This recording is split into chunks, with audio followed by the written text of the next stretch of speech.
Now, meanwhile, Jeb Bush, the Daily Caller, during a Sunday interview with CBS John Dickerson, Jeb Bush reiterated his claim that he prefers not being the front runner. He said, "I feel much better back here. I've always thought that there was going to be a high expectation of me. I totally get it." So Jeb says that he's happy to be back there at 3 and 5%.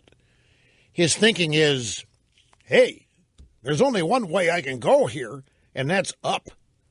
And it's tempering expectations, and it's reducing some pressure. He said, being a front runner made me feel like the people are going to begin to say, this guy just dancing light through this. I didn't want to be the front runner. Only one way to go when you're the front runner and everybody's attacking you. So I kind of like being back here. I want to win, which means that you got to garner momentum when it matters. Now, right now is when it matters. So I feel good about where we are right now. Well, that's a natural thing to say. He spent a lot of money. Is it 3 to 5%, 6%, depending on where you look. So obviously in the Jeb camp, if these comments are real, I mean by that if he really means it, then they're still holding out hope that this race hasn't even begun yet.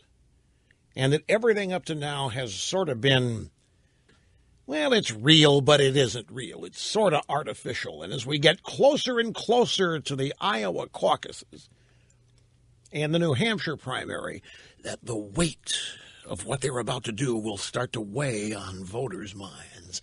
And they'll begin to take it even more seriously, and then more seriously with the passing of each day, and more seriously with the passing of each day after that. At some point, they'll begin to take it so seriously, they'll realize the only choice they've really got is Jeb.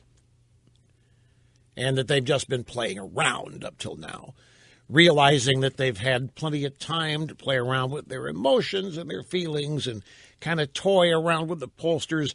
But as we get close to February 1st, it's going to really hit voters what they're up against. And when that hits them, it's going to be Jeb. It must be there are people in the Jeb camp that think that's still something likely to happen.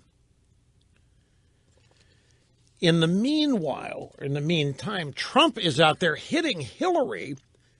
Now, the same way he hit Jeb, he's basically hitting Hillary on the basis that she's tired all the time, lacks energy, and added to it, now she's a flat-out, in-your-face liar.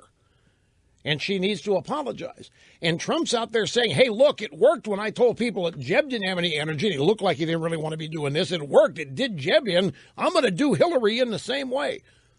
He has said, I haven't even begun to talk about Hillary. You know, he made that pledge in the last debate. Closing statement, looks in the camera, promised everybody he was going to do everything he can, work as hard as he can to defeat Hillary Clinton.